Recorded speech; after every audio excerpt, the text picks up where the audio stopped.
Hello, will you give your name, please? My name is Eric Ristroph. I'm an alumnus of the university. My name is Mikayla Sweet, formerly Duncan 14, and I was kicked off campus and then eventually had to leave due to mental health issues. My name is Philomena Bradford, and I am one of the organizers. I'm a senior at Duncan College. My name is Drew Moore. I'm a senior at Duncan, and I am related to this issue because I have been part of the organization for this rally, one of the people organizing it. Is there any particular direction you would like this discussion to go towards? Resources and visibility. Those are two things. And also, I want to hear about the audit that Dean Hutch has mentioned. I don't know much about it. He said that we're not in a time for him to discuss it, but I would like to know what, I would like to hear about that. I think I was very happy with the turnout. I was hoping that it would be fairly large. I think the speaking bits were very moving, with the exception of mine because I don't want to toot my own horn. But I was very dissatisfied with the dean's responses in many ways. I think he was being the master of saying a lot, but also saying very little at the same time. I think that the fact that Dean Hutch came out here and talked to us was good. I think that I'm not sure the administration really is seeing that this is a huge deal, that they've got a deficiency here. I think they're trying to, I think they're a little bit stuck in the mindset that what they've got is okay and just needs some improvement. But I think that the fact that Dean Hutch came here, he's agreeing to make a task force, and we're going to have further dialogue about this. I think we've got a process going. I think progress is being made, even if it's not where I would like it to be. I'm very satisfied. I think that it was incredibly important to take the stories that were posted on the Tumblr and have them read either anonymously or by their authors, because I think that to have those stories embodied is so crucial. The organization, hopefully, the administration, hopefully cannot ignore embodied stories.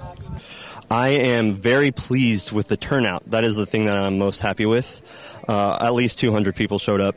And I feel what was discussed was the issues that the student body, both graduate and undergraduate, have with the lack of resources and visibility of policies that are used to determine things in relation to mental health and sexual assault. And I think it was a constructive discussion, and it should lead towards more discussion in the next semester. I don't know the specifics of what should be changed. I'm not very good at thinking at that level, but I think there should be more time given in issues of being taken off campus or taken out of the university as a whole. I know for me and for many people, it happened very fast and didn't even give us room to breathe. Oh, well, absolutely mental illnesses. We need more psychiatrists. We need more psychologists. We need a way in which to make the policies more visible, which I'm hopeful. I mean, I don't think that's going to cost a great deal of money, but it will take energy and time, and we all know that hours equal dollars. So I hope that we can really improve now that we've begun the conversation. And I agree with Dean Hutch in that we have to continue the conversation as well. Is there anything in particular you think he should have said? He should have been more apologetic. I think that's what a lot of people were hoping for. And he said a lot about how proud he was of his policies, but not about being willing to change those policies. And I think that was a disturbing trend. I think he's right about the task force. I think that we definitely do need to assemble a task force. And that is exactly what we want to come out of this. We want a real commitment, not just by the students, but also by the administration, to look at the resources, the health resources, both mental illness and assault resources that we're offering. That being said, this issue needs immediate action. And as we know, assembling a task force, reviewing, takes some time. And I hope that the rally today can put some pressure on those people who allocate resources, right? For example, we just had the centennial. The Centennial raised a lot of money for Rice University, and our endowment has increased from the Centennial. It would be, I think, just irresponsible of the university to not consider allocating funds to the hiring of psychiatrists and more psychologists within our Rice Counseling Center, and also to consider funding a sexual assault hotline. I've said this before. I am 75% pleased and 25% displeased. And I feel he is constricted in what he can say, and I wonder what he would say if we were discussing it over a glass of beer rather than in front of a crowd of hundreds. I found it very troubling that it took, I think it was 3 different students questioning the dean, and then finally he apologized in a conditional statement. If those are the facts, then I do apologize. I think that simply from his response to the community, that we all deserved an apology, but I'm glad that we heard, suppose, a half apology, and I hope now that we are ready to work together. Is there anything else you'd like to say to the viewers who are either a victim of sexual assault, or who have a mental illness, or who are just viewers and concerned about the issue in general? You are not alone. Please join our group. Please, since you have had experience with mental illness, with sexual assault, come and talk to us. Tell us what you think that we need, and then we can better serve you, because that's what we want to do. We want to make sure that you have the resources on this campus to feel safe and to feel like you can continue being a student here. And we don't want your situation to get so out of hand that you have to withdraw, that you are forced to withdraw. So please come, please talk to us. For everyone watching this, you saw what's happening with the rally. You heard everything that was said today. Make your own opinions, but I feel this is something that you should be involved in. No matter how apathetic you may be, this is worth caring about.